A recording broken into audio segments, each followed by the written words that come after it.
Field में कुछ ज़्यादा साल गुजारे हैं आपके टीचर्स की अपेक्षा, आपके माता पिता की अपेक्षा, तो मेरा हक बनता है कि मैं उस पर कमांडिंगली, कमांड के साथ कुछ बात आपसे कर पाऊँ। ठीक है, जैसे मेरा अपना एक राय बनती है लोगों के बारे में कि आजकल क्या है, सोशल मीडिया का टाइम है, तो कोई भी व्यक्ति आजकल पत्रकार बन जा रहा है, कोई व्यक्ति आजकल ब्लॉगर बन जा रहा है। एक कैमरा लिया और सामने वाले के मुंह में घुसा दिया, ये बताइए भाई विराट कोहली दोनों इनिंग में बड़ी जल्दी आउट हो गए, क्या कमेंट करना चाहेंगे आप? तो भाई कोई राह चलता व्यक्ति विराट कोहली की बैटिंग में कमेंट नहीं करेगा, उसने 50 शतक मारे हैं वनडे में। हर कोई राह चलता व्यक्ति उसकी बैटिंग के बारे में कमेंट नहीं करेगा, he has no right to do. उसकी बैटिंग के बारे में अगर कमेंट करना है तो गावस्कर करेंगे, सचिन करेंगे, रिचर्ड्स करेंगे, जो उससे बड़े हैं, जिन्होंने उससे बेहतर बैटिंग शैली दिखाई है जीवन में। उनको हक बनता है बोलने का, हर किसी को हक नहीं बनता है बोलने का। और समाज की बड़ी समस्या यही है कि हर कोई बोलने लगा है, जो गलत है। तो हमें ये तय करना होगा कि हम किसको सुने, ध्यानपूर्वक सुने, किसकी बात सुने, ये तय करना होगा। तो मैं एज ए सीनियर एजुकेटर अपना अधिकार मानता हूँ कि मैं अपने बच्चों से अपने घर में बेहतर बातें करूँ, उनको बेहतर गाइड करूँ उनको। ठीक है, तो पहले तो ये बताओ कि एग्जाम्स आर कमेंस्ड, आपकी डेट शीट आ चुकी है, तो you should be mentally ready for that. अपने स्कूल में कोई CWSN कैंडिडेट तो नहीं है, चाइल्ड विद स्पेशल नीड्स? किसी का कुछ लिखने में प्रॉब्लम हो, चलने में प्रॉब्लम हो, किसी का पैर का कुछ दिक्कत हो, CBSE हमें अलाउ करता है कि जैसे किसी बच्चे को अगर पैर में कोई प्रॉब्लम है चलने में, मान लीजिए पोलियो वाला बच्चा कोई है, उसको कैलिपर्स लगे हुए हैं और उसका एग्जामिनेशन सेंटर पड़ गया है 3rd फ्लोर पे, तो CBSE अलाउ करता है उसको ग्राउंड फ्लोर दिया जाए, but we send the reference for that, we recommend that with certain conditions. तो ऐसा कोई स्कूल में तो है नहीं। LOC का टाइम मैंने पूछा था, भरते हैं हम लोग, तो उसमें कोई नहीं था हमारे पास। नहीं है ना कोई? ओके, अगर है तो मेरी नॉलेज में लाइएगा। तो follow the instructions given on the admit card. Admit cards are just to come, I hope before 31st May should there. तो एडमिट कार्ड आ जाएंगे आपके। तो जो क्लास 10th के बच्चे हैं उनका पहला एग्ज़ाम होता है। ठीक है, तो ये बड़ा कठिन होता है, पहला वाला वो पहला प्यार है, पहली बार है, बड़ा मुश्किल होता है। लेकिन हमें अपने बच्चों को समझाना है ये कि देखो क्लास 9 तक तुम इसी स्कूल में पढ़े।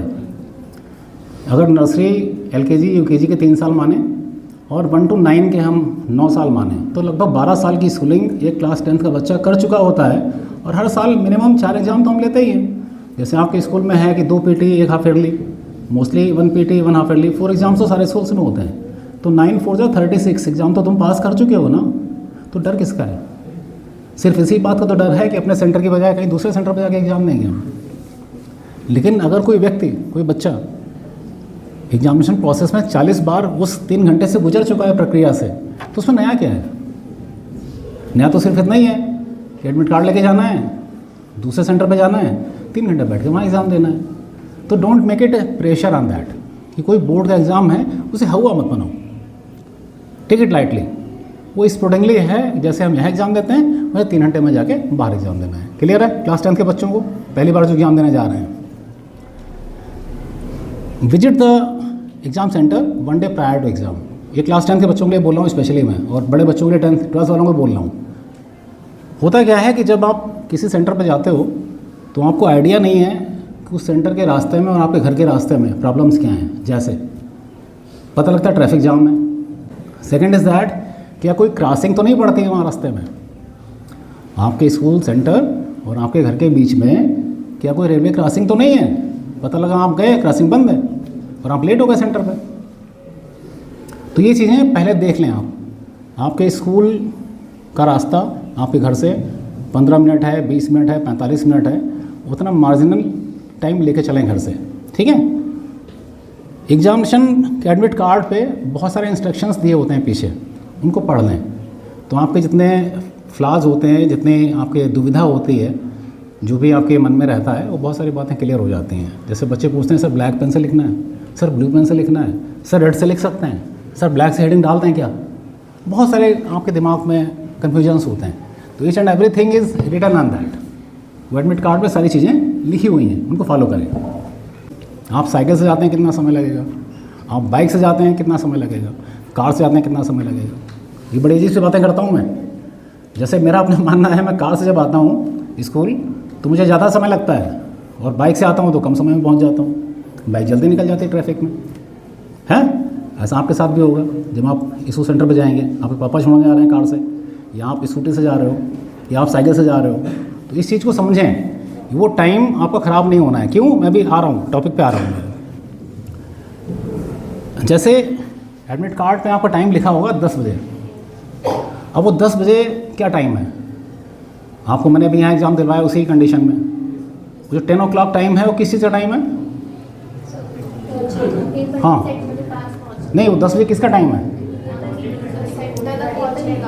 पेपर रीड करने का। ठीक है, इसका मतलब क्या हुआ कि 10 o'clock you must be in the examination room at your table and chair. अब बड़े इंफ्रास्ट्रक्चर हैं, आप कहते हैं कि 10 बजे लिखा था, हम तो 10 बजे पहुंच गए और हमें सेंटर ने जाने नहीं दिया। नहीं जाने देंगे, नहीं जाने देंगे आपको। कई बार इतने बड़े इंफ्रास्ट्रक्चर्स हैं स्कूलों के कि आपको स्कूल गेट से क्लासरूम पहुंचने में 5 से 7-10 मिनट लग जाते हैं। बहुत बड़े स्कूल बना रखे लोगों ने। मैंने तो पहले दिन इसलिए जाना ज़रूरी होता है कि आप अपना सेंटर देख के आएँ, आपको एंट्री कहाँ से मिलनी है, आपका क्लासरूम कहाँ है, कहाँ सारा चार्ट है। ठीक है, और सेंटर पे कोशिश करें कि सेंटर के अंदर आप 9:40 तक पहुँच जाएँ। खासकर पहले दिन तो कोशिश करें 9:30 सवा 9 तक पहुँच जाएँ तो बहुत अच्छी बात है। First day. सेकंड डे से आपको पता लग जाता है कि आपकी सीट कहाँ है, या स्कूल का स्ट्रक्चर कैसा है, रास्ता किधर है, जीना किधर है, सारी पता लग जाती हैं बातें, तो आप आराम से पहुँच सकते हैं। But first day 9:15 should be targeted time. Next day 9:45, 9:40। Got it? Clear है सारी चीज़ें? सेंटर था वो, और दूसरे स्कूल के बच्चे आ रहे थे। वो क्रॉसिंग है, बीच में जाम लगा, बस में 40 बच्चे थे। वो बस स्कूल टाइम से नहीं पहुंची, स्कूल ने उनको एंट्री नहीं दी, 40 बच्चों का एग्ज़ाम छूट गया। बहुत हल्ला, पेपरबाजी। ठीक है, लेकिन वो किसी काम नहीं आती। You will, if you are not reaching the centre at proper time, you will be marked absent. फिर वहाँ इस बात से काम नहीं चलता कि चचा विधायक है हमारे, वो होते होंगे, बने रहे विधायक। सीबीएसई ने एब्सेंट मार्क कर दिया, उस क्लास इन्विजिलेटर ने, उसका राइट है, वहाँ पर रोक नहीं पाएंगे। बाद में आपका मन करे आपके चाचा जी का, विधायक जी का, आप चाहें जो चाहे उसको कर दें, टीचर को, जो चाहे करते हैं स्कूल प्रिंसिपल को, जो चाहे करते हैं वहाँ के सेंटर सुपरिटेंडेंट को, जो चाहे करते हैं आप वहाँ के ऑब्जर्वर को। लेकिन आपका एब्सेंट मार्क हो गया, वो मार्क है, वो नहीं हटना है, कोई नहीं हटा पाएगा उसको। तो जो क्लास जहाँ पहुँच रहे होते हैं, वहाँ इन्विजिलेटर्स के पास इतने राइट्स होते हैं, उनको फॉलो करें। ठीक है, तो अब हम लोगों ने क्या कर लिया इतनी देर में? घर से निकल के हम लोग एग्जाम सेंटर पर पहुँच गए, क्लासरूम में पहुँच गए। Got it? क्लासरूम में पहुंचने के बाद क्या करना है? Follow the all instructions given by the invigilator. वहाँ का इन्विजिलेटर क्लासरूम में जो भी ड्यूटी पे है, वो आपका होल इंचार्ज है 3 घंटे। आप ध्यान मान के चलो, आप इसी पंगे में मत पड़ना कि टीचर ने ऐसा कह दिया, अच्छा मैं ऐसा कर दूंगा। देखो भाई, बात समझो मेरे बच्चों, ज़िंदगी में कुत्ता पालो, बिल्ली पालो, जो चाहे पालो, गलत फहमी मत पालो। अगर आप इस गलत फहमी में हैं कि भाई इसका क्या राइट बनता है टीचर का, है तो मेरा टीचर भी नहीं स्कूल का, मैं इसको क्यों सुनूं, तो आप गलती में हैं। आपको सारी बात सुननी है। ठीक है, जो सर कहेंगे वहाँ पे, जैसे बिठाएंगे, जैसे करेंगे, सब करना है, सारे इंस्ट्रक्शंस फॉलो करने हैं आपके। क्यों? उनको इतना राइट है कि अगर आप पीछे मुड़ के किसी बच्चे से बात भी कर रहे हैं और वो आपको चाहें तो अनफेयर मीन्स में बुक कर दें। अगर आप कोई बदतमीजी कर लें वहाँ पे और कोई टीचर अपनी नाराज़गी या अपना वैलिडेशन दिखाना चाहें आपको, तो उसके पास सफिशिएंट राइट हैं दिखाने को, तो आप इस चक्कर मत पड़िएगा। प्रॉपरली जाइए, एडमिट कार्ड के साथ एग्ज़ाम दीजिए, जो इंस्ट्रक्शंस दिए जाते हैं उनको फॉलो करिए। ठीक है। OMR शीट क्लास 10 के बच्चे पहली बार भरते हैं, पहले दिन तो गलतियाँ करते हैं, तो उससे एक प्रैक्टिस करा दूंगा मैं यहाँ पे आपको, OMR शीट दे दूंगा टीचर। प्रैक्टिकल्स में क्लास 10th और 12th में क्या है? Class 10th has a internal assessment and class 12th has external. तो आपके एक बोर्ड एग्जामिनर सर बाहर से भी आएंगे, जो आपके सबके साथ वहाँ बैठेंगे और आपका एग्ज़ाम कंडक्ट कराएंगे।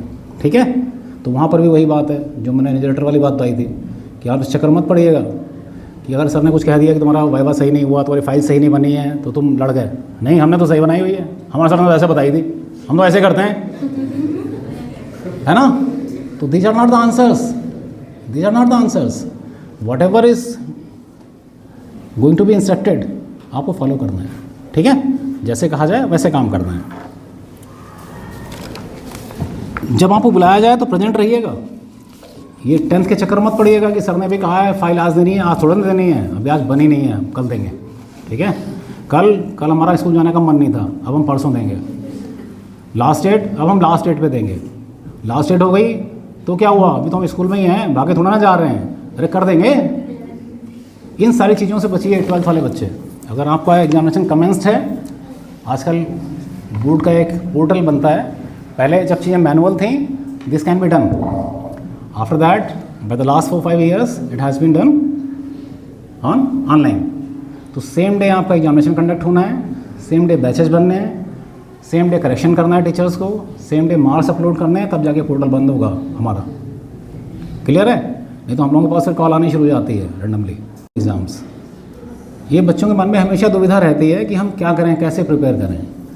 तो बहुत सिंपल सी चीज़ें हैं कि CBSE is an examining body. अंतर समझो, पहले तो एजुकेशन समझो, जो आप समझते नहीं और टीचर्स आपके सिलेबस के अलावा आपसे चर्चा नहीं करते, या शायद वो इतना बाउंड होते हैं सिलेबस कंप्लीशन में, कभी उन्हें मौका नहीं मिलता।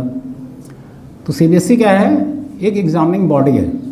जो आप एग्ज़ाम लेते हो उसका एक आपको सर्टिफिकेट इशू हो जाता है, 10th की मार्कशीट और एक 12th की मार्कशीट। वो आपको दिखाने के लिए हो जाती है we have passed all India exam, हमने एक ऑल इंडिया लेवल का एग्ज़ाम पास कर लिया है, 10th का या 12th का। आपका सिलेबस डिज़ाइनर कौन है? ये कौन डिज़ाइन करता है कि आपको क्लास 10th में क्या पढ़ना है, क्लास 12th में क्या पढ़ना है? CBSE नहीं। देखो ये कितनी ख़राब बात है। हमारे बच्चे किताबें पढ़ते हैं, सिलेबस पढ़ते हैं, हमारे बच्चों को नहीं पता। NCERT एक संस्था है देश में, NCERT एक संस्था है देश में, वो क्लास 1 से 12 तक के बच्चों का सिलेबस डिज़ाइन करती है कि किस क्लास का बच्चा इस देश में क्या पढ़ेगा। किसी ने विजिट किया है? एक बार क्लास 10th में, बहुत लॉन्ग एगो, क्लास 10th में प्रैक्टिकल अनाउंस हो गया था and I was teacher at that time. 2005 की बात है शायद, if I am not mistaken. तो आई वाज मैथ्स टीचर। अच्छा, मुझे पता नहीं क्यों जैसे नई नई चीज़ें सीखने में, जानने में, ये शुरू से इंटरेस्ट था मुझे। एज ए टीचरशिप, जब मैंने was a teacher I was much interested in these things. तो मेरे मन में विचार आया, यार ये मैथ्स से प्रैक्टिकल कैसे होगा, इसमें कौन सी टेस्ट ट्यूब पकड़ के हम प्रैक्टिकल करवाएंगे, ये कैसे पॉसिबल है? तो जैसे ही स्कूल बंद हुआ 17, 18, 20 मई के आसपास, नेक्स्ट टाइम एक प्रिपेयर प्रोग्राम, जस्ट दिल्ली जाना है, विजिट करना है NCERT को, जाना है, सीखना है, देखना है। हम पहुँच गए दिल्ली, और छोटे शहर से जाते हैं तो बड़े शहरों की चीज़ें समझ नहीं आती। Can you imagine that? NCERT is a township, अंदर वहाँ पब्लिशिंग यूनिट्स हैं, ट्रेनिंग यूनिट्स हैं। उस समय जब मैंने विजिट किया था, उस समय वहाँ चर्चा चल रही थी, जो तुम स्केल देखते हो, स्केल, आज जो स्केल तुम्हें मार्केट में मिलती है, उसमें दोनों तरफ सेंटीमीटर के खाने हैं। उस समय नहीं थे, उस समय एक तरफ सेंटीमीटर में होते थे, एक तरफ इंच में होते थे। तो बहुत साल पहले एक क्वेश्चन रेज हुआ मैथमेटिक्स में कि जब हम foot pound system, FPS system हटा चुके हैं 1950 में, और 1950 में हमने अडॉप्ट कर लिया था MKS system, that is metre kilogram second. समझते हैं ना बच्चे? कुछ मेरी बात रिलेट हो रही है ना? MKS FPS सिस्टम समझते हो ना? तो हम इसको क्यों लिख रहे हैं अब तक? जैसे अब जितने फॉर्म भरे जाते हैं गवर्नमेंट के, उसमें आपकी हाइट मीटर सेंटीमीटर में लिखी जाती है, हमारे टाइम में फुट इंच में लिखी जाती थी। आपकी हाइट कितनी है? अभी भी कोई पूछता है, हम फट से बोल देते हैं 5 फीट 10 इंच। गलत है, हमें बोलना चाहिए 178 सेंटीमीटर। तो उस समय NCERT में वो काम चल रहा था। Hukum Singh was the maths department head, और एक गौतम जी थे, उन्होंने मुझे लैब दिखाई, विजिट कराई और बताया मुझे कि हम लोग क्या क्या काम करने वाले हैं। और मेरे जैसे कुछ इंटरेस्टेड टीचर वहाँ 3-4 और पहुँचे हुए थे उस दिन। तो हम लगभग 4-5 लोगों का एक ग्रुप बन गया था। तो हमें वो मैथमेटिक्स की लैब विजिट कराई गई और बताया गया कि इस तरह का काम आने वाला है। तो NCERT जो है एक सेंटर भी है। जैसा मैं अपने टीचर्स को भी बता दूं कि जो कुछ तुमने सिलेबस में पढ़ते हो, वहाँ पे केंद्रीय विद्यालय है जो NCERT के एम्प्लॉइज़ के लिए है, वहाँ उनके बच्चे पढ़ते हैं। तो सब कुछ वहाँ टेस्ट होता है उन बच्चों पर पहले 1 साल, फिर वो बुक्स में आता है। जैसे जो मैंने स्केल वाली बात बताई, ये वहाँ पे स्केल बनवा के लागू की गई थी, उसके बाद वो नेक्स्ट ईयर से इम्प्लीमेंट हुई। तो ये चीज़ें भी सीखो। Anyway, that is not your concern is that कि हमारा सिलेबस कौन डिज़ाइन करता है? NCERT। तो जो CBSE एग्जामिनिंग बॉडी है हमारा, वो सिलेबस कहाँ से उठाता है? NCERT बुक से। क्लास 8 तक तो हमारे बच्चों को पता नहीं होता है कि सिलेबस और बुक में डिफरेंस क्या है। क्लास 8 का बच्चा समझता है कि जितने मैथमेटिक्स के क्वेश्चन मेरी बुक में छपे हैं, सारी दुनिया में कुल इतने क्वेश्चन होते हैं, है ना। फिर क्लास 9 में आके उसको पता लगता है नहीं दुनिया तो और भी है? सितारों से आगे जहाँ और भी हैं। तब हमें समझ आता है कि सिलेबस क्या है। जब हम क्लास 10 एग्ज़ाम देने की तरफ पहुँचते हैं फिर पता लगता है कि जितने क्वेश्चन बुक्स में हैं इससे कहीं ज़्यादा बहुत सारे क्वेश्चंस और भी हैं जो एग्जामिनेशन ओरिएंटेड हैं, एग्जामिनेशंस में आएंगे भी। हम कहीं समझ पाते हैं कि बुक्स का डिफरेंस क्या है, और गाइडलाइंस क्या है, इंसाइक्लोपीडिया क्या है, कंटेंट कहाँ से लेना है हमें। तो पॉइंट इज़ दैट कि जब आप अपनी एग्जामिनेशन तैयारी कर रहे हो तो first understand the difference between syllabus and book content, जो क्लास 10 तक बच्चे को समझ आ जाता है। After that go for the board syllabus. ये बोर्ड सिलेबस कहाँ मिलेगा हमें? CBSE की वेबसाइट पे बता चुका हूँ मैं पहले। कितने लोगों ने डाउनलोड करके उसको पढ़ लिया है? कितने लोगों ने पढ़ लिया डाउनलोड करके? बहुत अच्छी बात है, वेल डन, गुड, बहुत अच्छी बात है। हम तो बरसते हुए बादल हैं, हम तो बरसेंगे, जम के बरसेंगे। तुम्हारी जितनी क्षमता हो तुम ले लो, क्षमता नहीं हो भाई हमारा तो नल खुला हुआ है, नीचे तुम बाल्टी लगाओ, बाल्टी में बाल्टी के बराबर पानी, तुम ड्रम लगा दो नीचे, ड्रम के बराबर पानी, है ना। और तुम ग्लास लगाओ, ग्लास से बराबर पानी, तुम चम्मच लगाओ, तो जितनी क्षमता जिसकी है उतनी ले लो। जब तुम्हारा पात्र भर जाए बाहर चले जाओ, कोई इशू नहीं है। तो मेरा पॉइंट ये था कि पहले NCERT बुक हम तैयार करें अच्छे से। जब NCERT बुक तैयार हो जाए तो NCERT के सारे से घिरे हुए हैं। किसी ने मुझसे पूछा था एक दिन बाहर सोशल मीडिया पे, तो मैंने कहा मैं दिन भर बोल सकता हूँ सोशल मीडिया पे। यहाँ पे सिर्फ इतना बोलना है, for the good results stay away from social media for upcoming 3 months. 3 महीने के लिए सोशल मीडिया से दूर हो जाओ। And if you think you be on the top then kindly disappear from all the social media platform just up to 3 months. 3 महीने के लिए सारे सोशल मीडिया अकाउंट से डीएक्टिवेट हो जाओ, डिसअपियर हो जाओ, दिखो मत। You can rejoin after exams. और ऐसा करना पड़ता है, और मैं अपने एक्सपीरियंस से बता रहा हूँ ऐसा कि मुझे 2010 के आसपास एक चढ़ा मुझे नशा कि मुझे एक्चुअली किसी ने मुझे कह दिया कि इतने ही मतलब मैं अपने नोट्स से पढ़ाता था, फिर मैं रजिस्ट करता था कि मेरे नोट्स बहुत इंपॉर्टेंट हैं और मैं इससे बेटर रिजल्ट्स दे रहा हूँ, और दे रहा था result continuously. I was giving 100/100 मतलब लास्ट सो मेनी ईयर्स। तो किसी ने कहा मुझसे ऐसे मजाक में, इतने अगर होशियार हो, इतने काबिल हो तो अपनी किताब से क्यों नहीं पढ़ा लेते? मैंने लिख देंगे, कौन सा इशू है, जब चाहेंगे तब लिख देंगे। तो 9-10 में फिर 4 किताबें लिखी 2010 से लेकर 14 तक। स्कूल था, प्राइवेट सेक्टर था, प्राइवेट स्कूल में काम करना ईजी नहीं है, टाइम निकालना आसान नहीं है। हम लोग मैथ्स के टीचर दिन रात घिरे रहते हैं बच्चों से। किया मैंने इन द मॉर्निंग 5 to 7 2 घंटे में बैठ के 5 बजे में तैयार हो जाता था, कोट पैंट जैकेट पहन के आराम से। शाम को 2 साल लगे मुझे कंटेंट क्रिएट करने में, किया मैंने काम सेटिस्फेक्शन के साथ, ठीक है। लेकिन एक चीज़ होती है कि अच्छा कंटेंट होना और अच्छी मार्केटिंग होना, दोनों डिफ़र करते हैं। अच्छा कंटेंट मार्केट में बिकेगा नहीं। जैसे कई बार अगर तुम किसी को फिल्मों में इंटरेस्ट हो तो बहुत अच्छे कंटेंट वाली फिल्में चलती नहीं हैं, वो मास हिट नहीं होती। मास हिट कंटेंट अलग होता है इसका, और अच्छा कंटेंट कभी मास हिट नहीं हो सकता। तो शायद मेरे साथ भी ऐसा हुआ होगा, खैर दैट इज अनदर इशू, इस पर चर्चा नहीं करनी है। सोशल मीडिया का प्रॉब्लम ये है एक्चुअली कि 3 महीने के लिए गायब हो जाओ तो लोग भूल जाएंगे तुम्हें कि तुम थे भी यहाँ। और सोशल मीडिया का प्रॉब्लम सारा तुम्हारी एज में स्टार्ट यहाँ से होता है कि क्या कहूँ मैं, कि अगर सोशल मीडिया पे तुम उसकी तस्वीर लाइक कर देते हो ना तो वो समझने लगती है कि तुम उसे पसंद करने लगे हो। तो all rubbish start from here. तो सारी चीज़ें यही से शुरू होती हैं। फिर आजकल अभी एक नया आया हुआ है मार्केट में कि अगर मुझे तुमसे मोहब्बत है, हमारे टाइम में था ना, अगर मुझे तुमसे मोहब्बत है अपने सारे गम दे दो। अब आजकल ये है कि सारे पासवर्ड दे दो, है ना। तो again it is a new sense. और फिर उसके बाद बहुत सारी बातें, तो भी थोड़े समय के लिए दूर हो जाओ। करियर इंपॉर्टेंट है, बाकी सारी बातें यहीं रहेंगी, कोई नहीं जा रहा। Your friends are still here, nobody is disappearing from your social life. सब यहीं हैं, सोशल मीडिया भी यहीं है, सब यहीं मिलने वाले हैं, कोई कहीं नहीं जा रहा है। Is it? क्लास 10 के बच्चों को ये कहना है कि after exams you have approx 2 months to wait for your board results. Meanwhile, you can start the class. We will start the class here. So on your pre-board results, basis of that, I will allow you the stream. But you can change the stream up to 31st of August. आप अपने subject भी change कर सकते हो, अपनी stream भी change कर सकते हो। 31st of August that is last date to final CBSE data.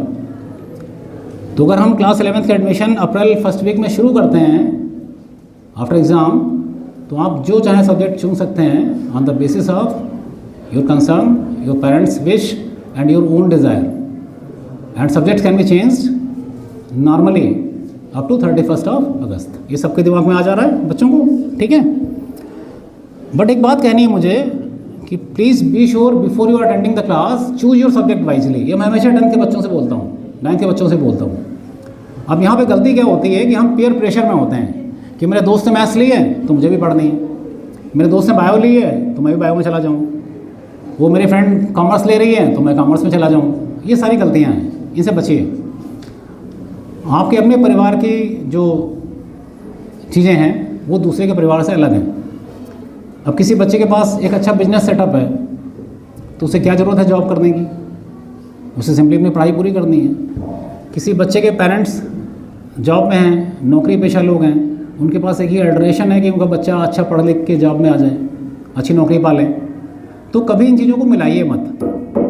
आपके परिवार, आपके फैमिली प्रॉब्लम्स, आपके अपने इंटरेस्ट, आपके अपने कोर एरिया, आपका कमांडिंग एरिया, इन चीज़ों को मिक्सअप मत करिए, ठीक है। जैसे मैं एक एग्जाम्पल हमेशा बच्चों को देता हूँ और हर सेमिनार में मैंने हर बच्चों से हमेशा शेयर किया होगा। ये मेरे लिए एक्चुअली एग्जाम्पल है, लाइफ स्टाइल है कि हम ऐसे ही जीते हैं। ऑफिस में एक दिन 2 बच्चे आए कि सर वो मैथ्स बहुत हार्ड लग रही है, अब बायो पढ़नी है जुलाई में, अप्रैल में क्लास शुरू करते हैं, जुलाई में आ गए तो मैंने ठीक है अलाउड कर दो अभी। फिर 2-3 दिन बीते, फिर एक बच्चा आ गया, सर वो बायो पढ़नी है, फिर अलाउ कर दिया मैंने। फिर 2 बच्चे आ गए 3-4 दिन बाद, फिर मैंने पूछा भाई क्या बात, टीचर को बुलाया मैंने, क्या बात सर बहुत सारे बच्चे आ रहे हैं। सर वो जुलाई में एक नया एडमिशन हुआ है बायो की क्लास में, एक लड़की आई बहुत सुंदर सी। तो यार ये गलतियां मत करो जीवन में, ये गलती आपने जीवन में कर ली ना, आप पूरी तरह खराब होने वाले हो। मतलब किसी के 2 साल के लिए आप 11th 12th बायो पढ़ने के लिए अपना पूरा करियर बदल लोगे क्या? You can be a good software engineer, you can be a good computer programmer, you can be a good website designer, but just simply you are spelling your career. Career बड़ा है, हमेशा career focus में रहना चाहिए। उस career के साथ आपको अपनी लाइफ के लगभग 30-35 साल जीने होते हैं। At 25 you start a job, at 60 you retire. 35 years span of time is much more than, बहुत बड़ा लाइफ स्पेन का टाइम है। उसको well designed, well established, well think होना चाहिए। हम पहले से सोच के रखें हमें लाइफ में करना क्या है, वो किसी की वजह से बदलेगा नहीं। जैसे मैं टीचर हूँ, आज भी इतनी एनर्जी के साथ आपसे बात कर रहा हूँ। आई एम बॉर्न टीचर, मैं पैदाइशी टीचर हूँ। इसका क्या मतलब है? मेरे पिताजी टीचर थे तो मैंने उनको देखा जब मैं बड़ा हो रहा था, घुटने घुटने। आधा सिलेबस तो मुझे तभी याद हो गया था जब मैं प्राइमरी में पढ़ता था, 10th 12th का, सच्ची में। हाँ, इंग्लिश पढ़ाते थे वो, इंग्लिश में डिस्टिंक्शन है मेरा क्लास 10th में। मुझे क्लास 10 तक पहुँचने से पहले क्लास 10 का सिलेबस याद था, सच बता रहा हूँ, रियली। तो दैट इज़ बॉर्न टीचर कि मेरा टीचिंग में मन लगता है, अभी भी लगता है। मैं खुश रहता हूँ अपने बच्चों के साथ, अपने स्कूल के साथ, अपनी चीज़ों के साथ। मतलब मेरे लिए जॉब नहीं है, मेरे लिए बर्डन नहीं है, मेरे लिए मेरा ये जीवन है। That is a true elixir of life. बच्चों से मिलना वो जीवन में मुझे कुछ एनर्जी देता है, उस पर फोकस करो। पीयर प्रेशर में आके कोई बच्चा अपना ग्रुप चेंज नहीं करेगा, और अगर गलती हो भी जाए बाय द वे तो अप्रैल, मई, जून, जुलाई, अगस्त 5 महीने तुम्हारे पास हैं अपनी गलती सुधारने के लिए। अगर अप्रैल में आके तुमने गलती कर भी ली है तो कोई इशू नहीं है, उसको सुधारने के लिए तुम्हारे पास 5 महीने हैं। तो 5 महीने में तुम्हें समझ आ जानी चाहिए कि तुम मैथ्स पढ़ पाओगे कि नहीं पढ़ पाओगे, तुम कॉमर्स पढ़ पाओगे नहीं पढ़ पाओगे, तुम बायो पढ़ पाओगे नहीं पढ़ पाओगे, गॉट इट। तो गलती अपनी सुधार लेना वहाँ, क्योंकि एक बार डाटा सबमिट हो गया फिर नहीं सुधारना है। Because class 11th and 12th that is a integrated course design by CBSE। वो क्लास 11th में जो सब्जेक्ट सबमिट हो गए हैं वो 12th में चेंज नहीं होंगे, गॉट इट। वो आपको फिर पढ़ना ही है। फिर आप कुछ ख़राब कॉम्बिनेशन चुनते हो, उसे ऑप्शन मांगे PCM विद हिंदी। मैंने पूछा तुमने PCM लिया हुआ है, क्या करना है? Sir I want to become a software engineer. मैंने हिंदी पढ़ के, मतलब कंप्यूटर साइंस और हिंदी में आप हिंदी चुनेंगे और you want to be a software engineer without taking computer science as a subject. All rubbish, गलत चीज़ है, चेंज करिए इसको। कराया मैंने। ऐसे बहुत सारे खराब कॉम्बिनेशन आते हैं। एक आता है मैथ्स विद बायो, बैठा हुआ नालायक। ये मैथ्स विद बायो क्या कॉम्बिनेशन है? तुम्हें दूध भी पीना है, दही भी खाना है? अरे खराब हो जाओगे भाई, दही के साथ दूध जम जाता है। B crystal clear in your ideas. आपको किस लाइन पे जाना है, मैथ्स की लाइन अलग है, बायो की लाइन अलग है। ये ऐसे वाला मामला है, एक रास्ता यहाँ से लखनऊ से दिल्ली जाता है, एक रास्ता लखनऊ से बॉम्बे जाता है, दोनों सेम नहीं हो सकते। Got it? ऐसी गलतियों से बचिए। एक और गलती करते हैं बच्चे, कॉमर्स विद मैथ्स। जो हमारा सीबीएसई का सिलेबस डिजाइनिंग है मैथ्स का, वो साइंस ओरिएंटेड है, उसमें कॉमर्शियल मैथ्स कुछ है नहीं। हार्डली 2 चैप्टर हैं उसमें जो कॉमर्स से रिलेट करते हैं, बाकी 80% 90% सिलेबस हमारा मैथ्स से रिलेट करता है, जो हमारा साइंस वाला मैथ्स है, फिजिक्स से रिलेट करता है। आप किसी सिलेबस में जाओ, किसी कोर्स में जाओ, किसी यूनिवर्सिटी में जाओ, आपकी क्लास स्टार्टिंग 1 अगस्त से पहले नहीं है। एग्ज़ाम आपका मार्च में ख़त्म है, तो अप्रैल मई जून जुलाई 4 महीने तुम्हारे पास हैं। ये 4 महीने ख़राब मत करना बेटा। आपका सिलेबस डिसाइड हो गया है, ठीक है, आपका सिलेबस डिसाइड हो गया है। जो कुछ आपने कोर्स करना हो, पढ़ना हो, पढ़ लो उसको अच्छे से, लेकिन क्या करना है आपने, वो सीखो। मीन भाई लर्न न्यू स्किल्स। अगर 10th के बच्चों के पास टाइम है, आप सीखो। 12th के बच्चे जरूर सीखो जो मैं बोल रहा हूँ। Learn some new skills which can enrich your personality. What does it mean? जैसे किसी बच्चे को पीपीटी बनाना आता है, तो उस पर हाथ साफ कर दो अपना उन 4 महीनों में। 31 मार्च को एग्ज़ाम ख़त्म है, अप्रैल मई जून जुलाई 4 महीने पूरे मिलने हैं तुम्हें। और पीपीटी एक ऐसा स्किल्स है, किसी ऑफिस में जाओगे, कहीं जॉब करोगे, वो पीपीटी बनाना तुम्हारे लिए एक इम्पॉर्टेंट सब्जेक्ट हो सकता है, ठीक है। और क्या कर सकते हो, जैसे कंप्यूटर जिनको नहीं आता है, कॉमर्स के बच्चे हैं, कंप्यूटर सीख लो, टैली सीख लो, उस पर अकाउंटिंग सीख लो, उस पर डाटा भरना सीख लो। एक्सेल शीट में डाटा भरना सबको आता है, फॉर्मूले लगाने, उनका कैलकुलेशन, उनके शॉर्टकट्स नहीं आते, वो सीख लो। आजकल सारा काम एक्सेल शीट पे ही हो रहा है। मैं भी ऑफिस से मांगता हूँ मुझे फीस के ड्यूज कितने हैं, एक्सेल शीट भेजो, है ना, क्लियर। शॉर्टकट सीख लो कंप्यूटर पे काम करने के, फ़ोटो एडिटिंग सीख लो, वीडियो एडिटिंग सीख लो। ये सब कमाई वाले साधन हैं। ऑनलाइन इन चीज़ों से खूब पैसा अर्न हो सकता है आराम से। ये लाइफ स्किल्स हैं आज के टाइम में। अगर किसी को वीडियो एडिटिंग आती है आज के समय में, घर बैठ के वो अच्छे पैसे कमा सकता है, बाहर जाने की ज़रूरत नहीं है।